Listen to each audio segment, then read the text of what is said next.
Graça e paz no nome de Jesus, meus irmãos. Abra sua Bíblia no Evangelho segundo Mateus. Vamos dar continuidade à exposição no Sermão do Monte. Antes de introduzirmos a exposição dessa manhã, antes de lermos o texto, e hoje nós vamos nos deter somente a 2 versículos, e depois os irmãos vão entender por quê. Os versículos 25 e 26 de Mateus, capítulo 6. Eu gostaria de me dirigir às nossas crianças, aos nossos filhos. E eu gostaria de passar uma tarefa, um desenho para vocês que ilustra um pouco e muito bem o ensino de Jesus nesta manhã. Eu gostaria que vocês, se vocês ainda não têm uma prancheta aí com uma folha, lápis de cor, você pode pedir às irmãs da recepção e elas vão providenciar. Então, as crianças, eu gostaria que vocês desenhassem um caminho bonito numa floresta. Cheio de flores e cheio de bonitas árvores.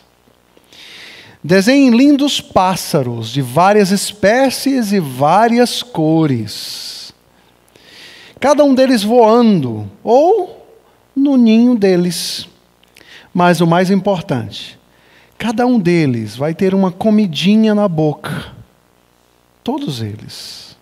Então você pode desenhar aí uma linda floresta, com lindas flores, com lindos pássaros de várias cores, mas todos eles vão ter uma comidinha na boca deles.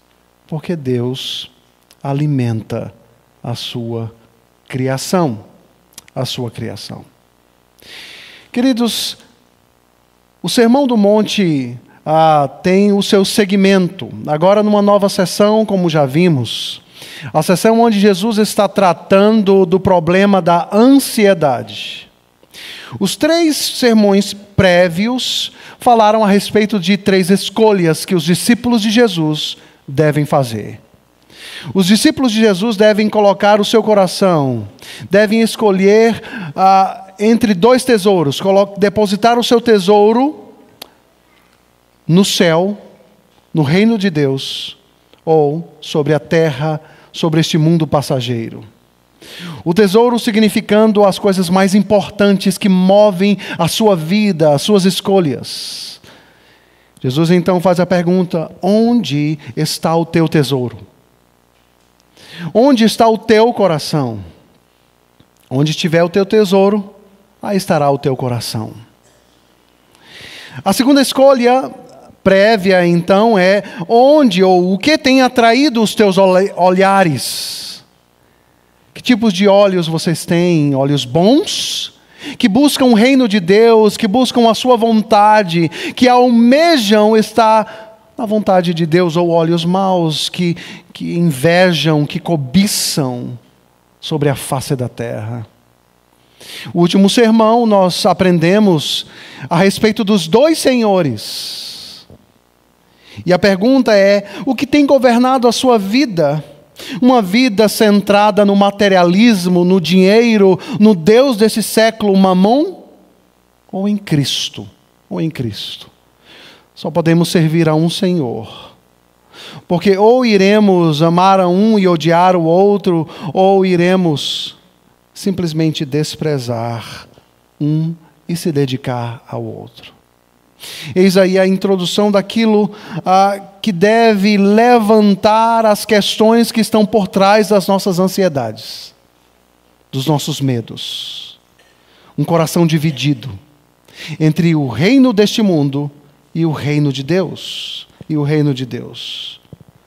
Maus ou bons olhos, onde está o teu tesouro e o que governa a tua vida. O que governa a tua vida. O mais belo na Escritura Sagrada, meus irmãos, é que Cristo não levanta as perguntas para atingir o nosso coração e nos deixa soltos, lutando com as nossas ansiedades. Não, Ele não faz isso. A palavra de Deus não simplesmente é aquela que revela os ídolos do coração humano, mas ela nos dá o caminho de volta. Ela provê os passos para o tratamento da ansiedade. Cristo fez muitas perguntas, como um bom médico, procedendo uma boa anamnese, uma boa bateria de perguntas para levantar as questões escondidas do coração, mas ele vai além. E os 10 próximos versículos, do versículo 25 ao 34, ele vai prescrever um tratamento para a ansiedade. Para a ansiedade. Queridos, por causa da riqueza deste texto, desses 10 versículos, por causa do tempo que nos impede de tratar cada aspecto de uma forma muito cuidadosa, por causa da seriedade do problema da ansiedade que atinge a todos nós, sem nenhuma exceção, eu decidi dividir em 4 partes o tratamento de Jesus para a ansiedade.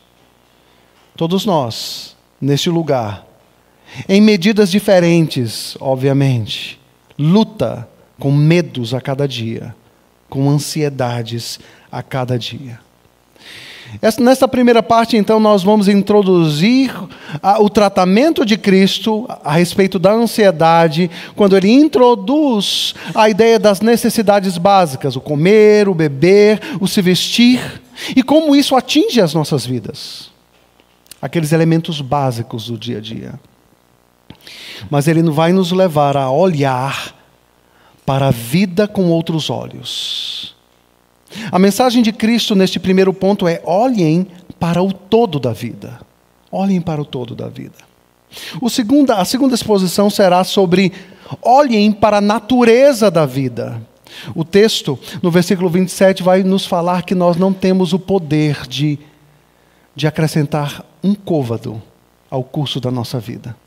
Nenhum de nós pode aumentar ou diminuir a vida. Nós vamos tratar especialmente a respeito, olhem para a natureza da vida. Na terceira exposição, nesta série, dentro do Sermão do Monte, nós vamos olhar para as questões mais básicas, como a vestimenta, as roupas. E nós vamos olhar para a generosidade de Deus, o como Ele veste os seus discípulos, o como Ele provê aquilo que nós precisamos de mais básico na vida, para finalizar esta exposição do tratamento de Jesus para a ansiedade, com a mensagem: busquem o reino de Deus em primeiro lugar, e todas essas coisas serão acrescentadas. Vamos então aos versículos 25 e 26 de Mateus capítulo 6, que diz: por isso, digo a vocês, não se preocupem com a sua vida quanto ao que irão comer ou beber, nem com o corpo quanto ao que irão vestir. Não é a vida mais do que o alimento, e não é o corpo mais do que as roupas? Observem as aves do céu, que não semeiam, não colhem, nem ajuntam em celeiros. No entanto, o Pai de vocês, que está no céu, as sustenta. Será que vocês não valem muito mais do que as aves? Vamos orar. Pai amado, nós mais uma vez estamos diante do Senhor. E te pedimos que o Senhor fale ao nosso coração ansioso nesta manhã. Te pedimos que o Senhor Deus nos alimente, nos confronte, nos console com a Tua palavra. Cativa mentes e corações diante da Tua face. Neste momento, essa é a nossa oração. E a fazemos no nome de Jesus. Amém. Queridos, vamos a uma explicação preliminar do tratamento do médico dos médicos, o médico das almas, a respeito propriamente da ansiedade e do medo. Queridos, a ansiedade e o medo passou a fazer parte da experiência humana pós-queda.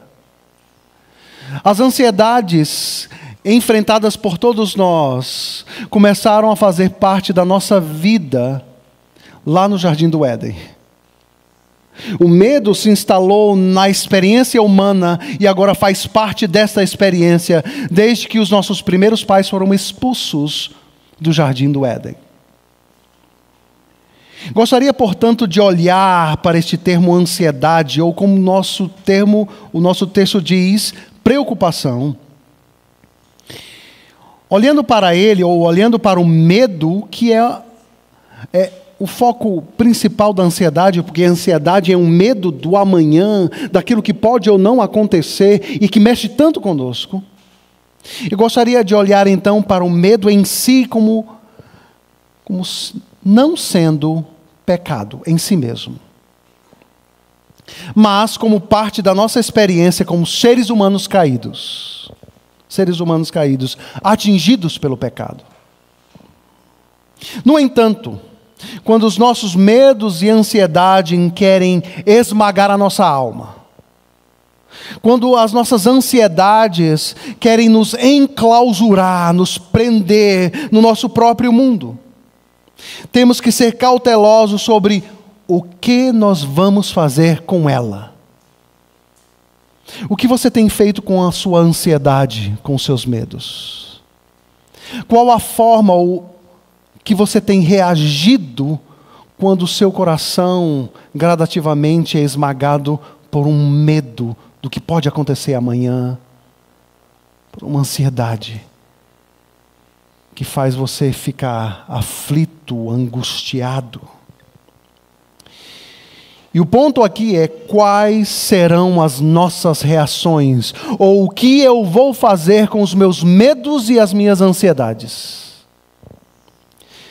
Se vamos correr e clamar ao Senhor por socorro e crescer no conhecimento de Cristo e assim darmos frutos na luta contra a ansiedade.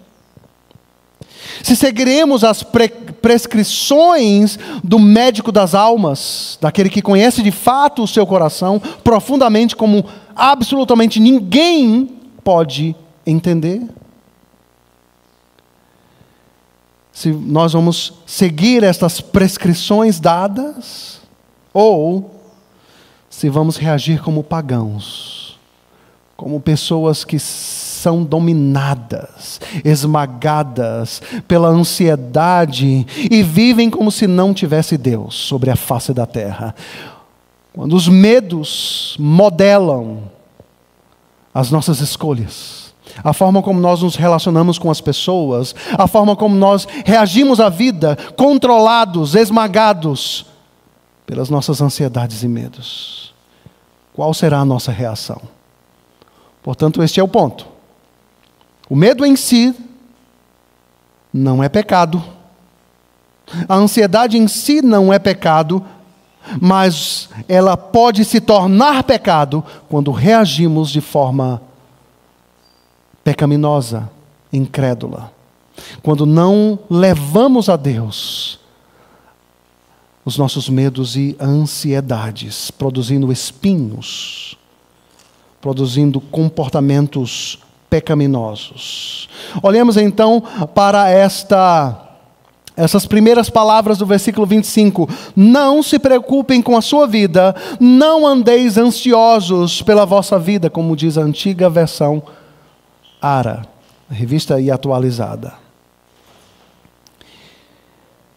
Embora as palavras não andeis ansiosos estejam no modo imperativo aqui no nosso texto, um comando na Bíblia nem sempre é uma ordem. Repito, um comando na Bíblia nem sempre é uma ordem. Algumas vezes o povo de Israel foi ordenado a fazer algumas coisas. Eles não ouviram, eles não confiaram, eles não fizeram e eles pecaram. Mas algumas vezes, algumas palavras que estão no modo imperativo na Escritura, elas não são propriamente uma ordem. Isto porque não é razoável, queridos, imaginarmos alguém dando uma ordem para uma pessoa cheia de medo, ou pior, tendo um ataque de pânico, onde a sensação toca o corpo, onde a palpitação aumenta, onde a pessoa pode sentir uma sudorese, ou uma tontura, ou ter uma sensação de sufocamento, que é incontrolável. quando o medo se exacerba dentro de nós. Somos uma unidade.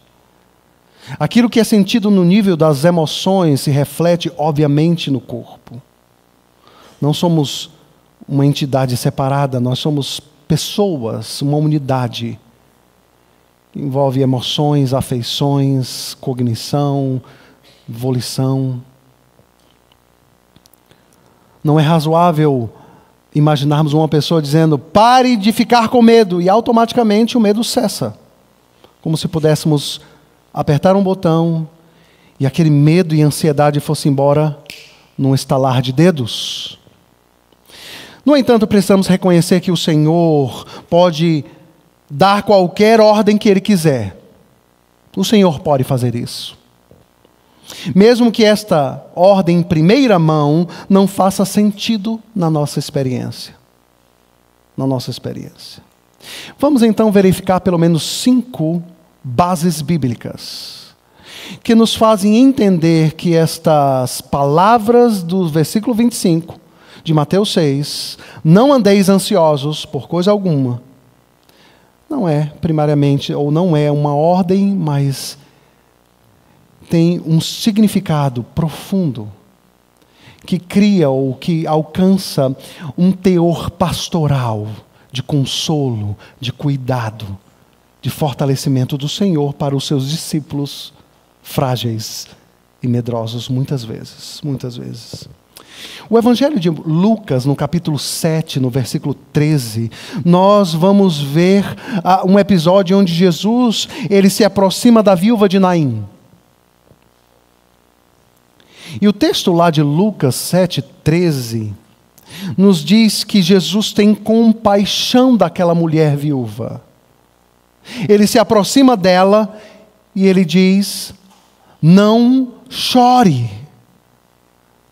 A sua Bíblia pode trazer um sinal de exclamação. Essas palavras estão num modo imperativo.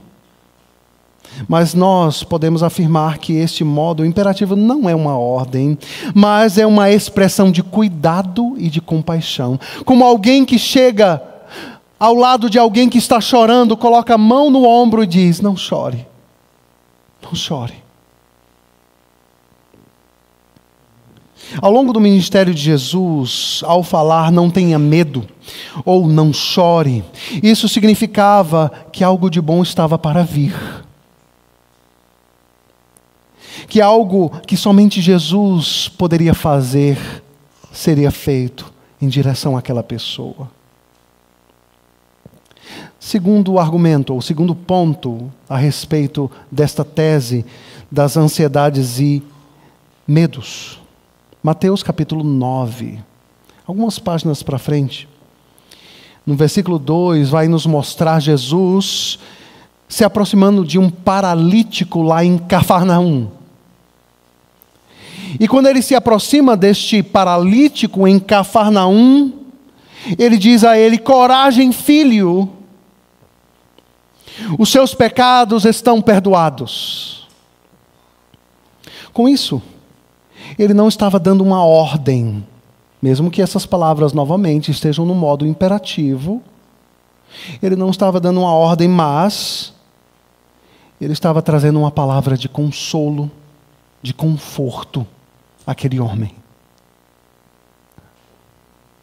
Nem todo o comando na Bíblia é uma ordem, mas ela se configura muitas vezes como uma palavra de conforto. E o nosso ponto aqui é que o não andeis ansiosos é uma palavra de consolo e conforto de um Deus que conhece seres humanos ansiosos e pecadores e frágeis. Terceiro argumento. Falando um pouco da língua grega, ou do modo imperativo na língua grega. E a língua grega foi a língua que foi escrita o Novo Testamento da Escritura Sagrada e traduzida para o português. Está na sua mão. O modo imperativo na língua grega pode ser usado para apresentar um pedido ou uma súplica. Por exemplo, este modo imperativo, esta súplica, é vista no próprio Sermão do Monte, dentro da oração do Pai Nosso.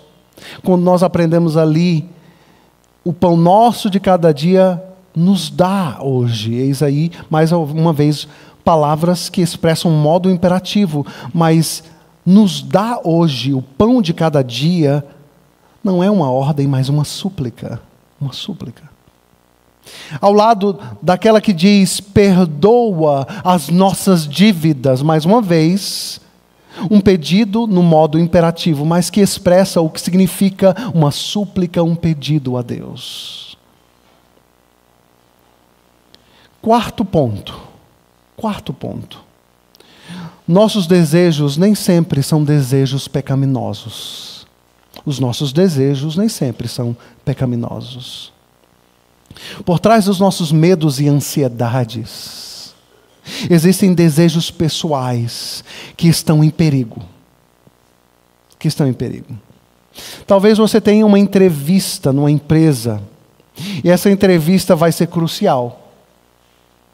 Ela vai te dar a oportunidade, talvez, de um novo emprego e um novo sustento para a tua família. Naturalmente vai bater uma ansiedade e um medo. O resultado, talvez, de uma biópsia, num check-up médico, talvez traga ao teu coração uma ansiedade. Os nossos medos, queridos, identificam o que é importante para nós. A nossa ansiedade aponta para coisas que nós apreciamos. Nós depositamos valor. Por isso elas são interessantes para entender muito a respeito de quem nós somos. Bem, se todos os desejos que nós temos hoje são errados, então os nossos medos e ansiedades, eles são errados. Mas não é isso que a Bíblia nos ensina. O Novo Testamento, por exemplo, faz uma divisão entre desejos naturais, que é o desejo pela vida, o desejo por ter saúde, o desejo por ter dinheiro para sustentar a nossa família, o desejo para que os nossos filhos cresçam em segurança, ou façam uma viagem em segurança, voltem para casa seguros. São desejos próprios. Mas a Bíblia, ao mesmo tempo, e ao lado disso, nos fala de desejos pecaminosos. Desejos pecaminosos. Quarto ponto, então, que sustenta a tese de que o medo em si não é pecado, mas a forma como nós reagimos a ele, quando nós deixamos que a vida seja controlada e dirigida por ele, sim, isso se torna pecado. Vamos ao quinto ponto e último, dentro desta introdução. O Senhor sabe que temos medo. Ele conhece as nossas fraquezas e sabe que controlamos muito pouco de quase tudo na vida. De quase tudo. Nós queremos controlar. Mas Ele sabe que nós somos frágeis. Muito frágeis. Muito frágeis. Eu já disse isso aqui na igreja algumas vezes, mas repito, porque a repetição sempre é boa para trazer à memória, talvez, coisas que nós esquecemos com o tempo. A Bíblia traz mais de 300 vezes as palavras não tenham medo. Mais precisamente, 360 e poucas vezes. É interessante que quando a Bíblia repete uma coisa 2 vezes, 3 vezes, pare, porque existe um ensino especial ali. Mas quando ela repete 360 vezes, existe algum ensino muito óbvio. Deus sabe que somos seres ansiosos. Deus sabe que nós lutamos com medos a cada dia. Deus sabe disso. E é interessante que muitas vezes, quando nós nos deparamos na Bíblia com a palavra não tenha medo, estas palavras são seguidas por eu estarei com vocês. Não é isso que ele fala a muitos homens na Bíblia? Aqueles homens que nós muito admiramos. Por exemplo, Josué. Ser forte e corajoso, homem. Não temas. Eu estarei contigo. Percebem um tom pastoral de cuidado e conforto do nosso Deus? do nosso bondoso Deus. Por exemplo, os Salmos. Os Salmos.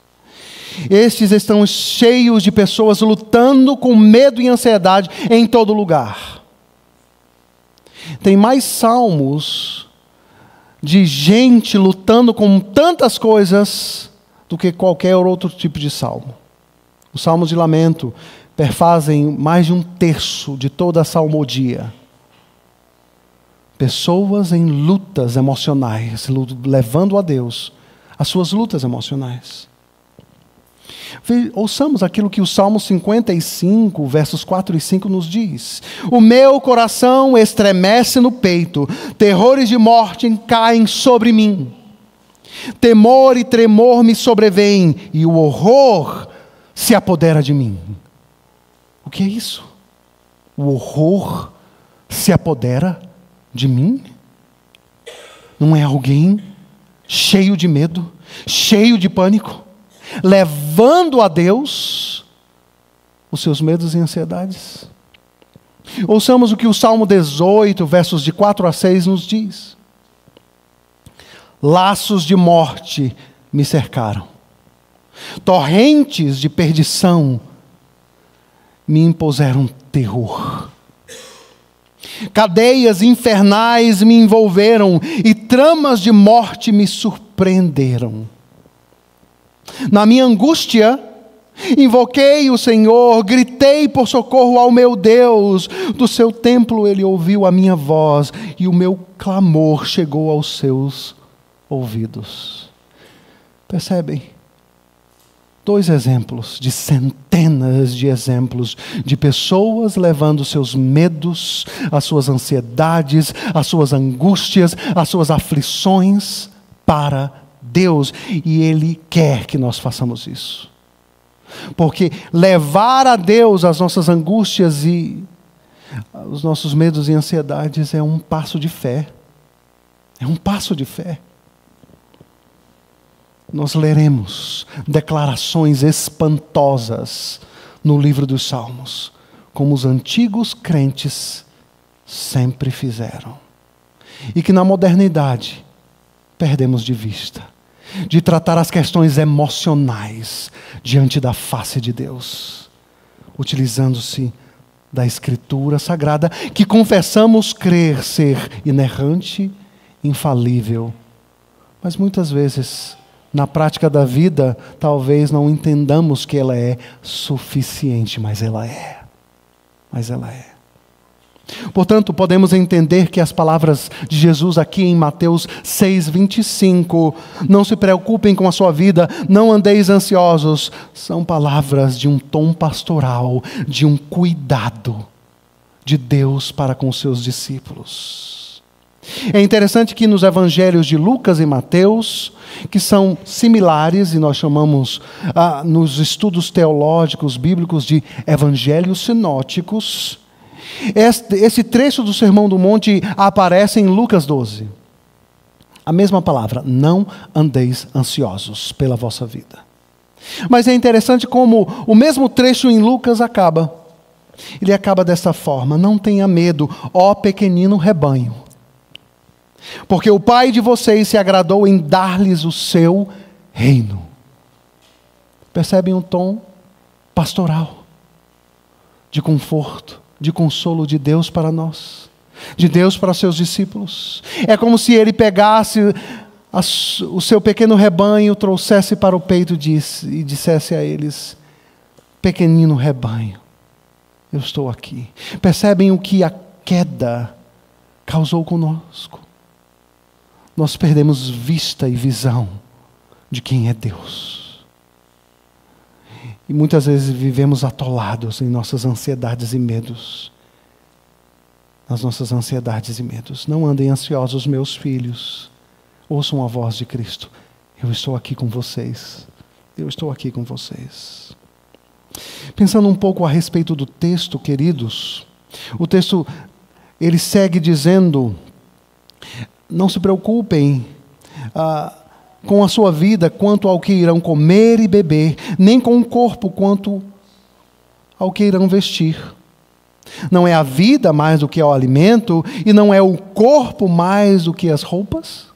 Percebam que Jesus está tocando aqui em elementos básicos da vida. Mas pensando um pouco a respeito da nossa ansiedade, você já percebeu o que acontece quando estamos ansiosos, quando estamos tendo as nossas crises de ansiedade? Começamos com um pensamento recorrente. Ele gruda na mente como um chiclete. E nós não conseguimos sair dele. Aquele pensamento, ele vai retomando, ele vai tendo controle. E as coisas vão se exacerbando, vão se avolumando, vão crescendo dentro de nós. E aí nós começamos a ver tudo à luz das nossas ansiedades. E estamos presos a ela. Isso vira um ciclo vicioso. Ciclo vicioso. E nós tentamos então tratar a ansiedade de várias formas. Alguns vão gastar dinheiro no shopping. E aí se sentem bem. Alguns vão para o McDonald's. E aí pega aquele negócio assim para arrebentar. Aí estamos sentindo bem. Nós temos as nossas estratégias para lidar com as nossas ansiedades. E Cristo está tocando no que comemos, no que bebemos, no que vestimos. Alguns sentem-se bem comprando uma roupa nova. Aí taca no cartão e seja o que Deus quiser. Isso parece simples, mas não é verdade que essas coisas mais básicas tocam a nossa vida com força? Abra uma revista de moda. Abra uma revista qualquer e você verá a propaganda pesada em cima de roupas, de comidas, de bebidas. Algumas pessoas se sentem tão mal porque não tem uma roupa nova, da marca tal, principalmente os adolescentes. Como eu dei trabalho para minha mãe. E ela não tinha condição de comprar aquela calça, mas todo mundo estava usando. E eu queria aquela calça, aquele tênis.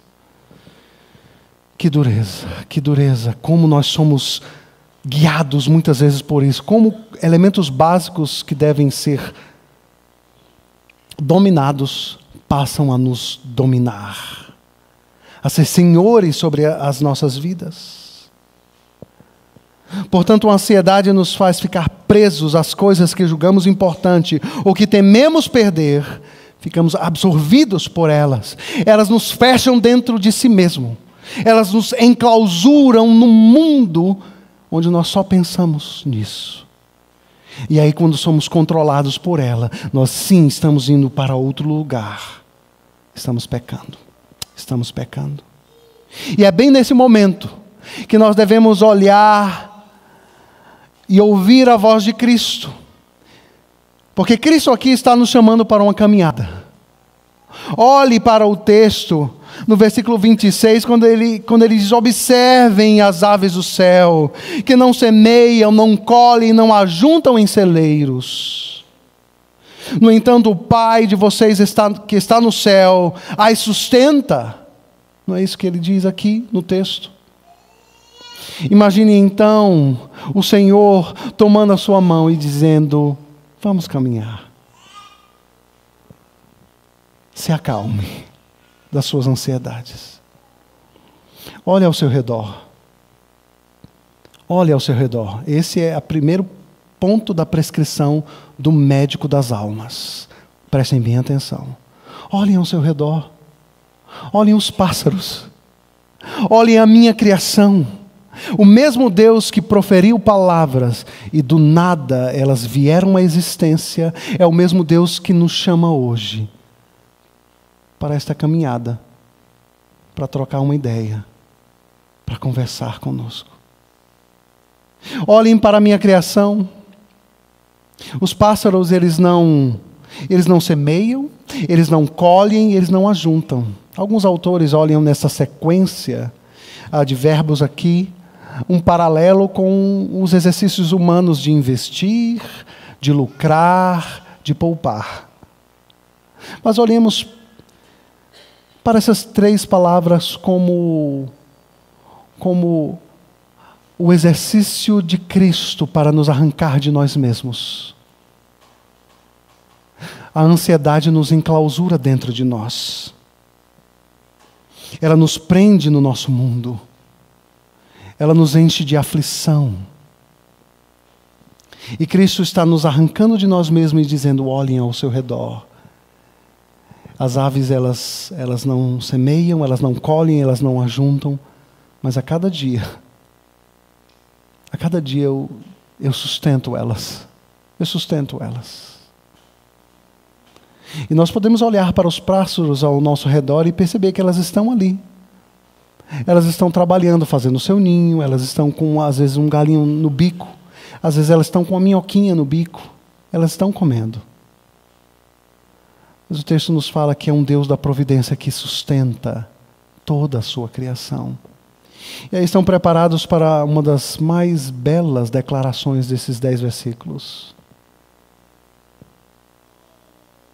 E a mais bela declaração desse versículo é: será que vocês não valem muito mais do que as aves? Será que vocês não valem muito mais do que as aves? Percebam que o que Cristo está dizendo aqui é: eu não medi esforços. E eu sacrifiquei o meu próprio filho, sem mácula, sem pecado algum, para que pecadores como nós fossem salvos. O que Jesus está dizendo é: vocês são incomparavelmente mais amados do que a minha criação. Vocês são a coroa da criação de Deus. Se eu dei o corpo de vocês, eu não vou alimentar vocês? Isso faz sentido, queridos? Pensando biblicamente, faz sentido. Um Deus que traz à existência todas as coisas, o Criador dos céus e da terra, um Deus que sustenta pelo poder das suas mãos todo o universo, vai nos deixar sem comida, sem bebida, sem roupa, sem abrigo? Ele faz isso todos os dias e esse espetáculo está ao nosso redor, mas nós não conseguimos enxergar isso. Nós não conseguimos ver isto por causa da nossa condição caída. Muitas vezes estamos cegos. Cristo diz: olhem a vida como um todo. E percebam como eu sou o regente de todo o universo.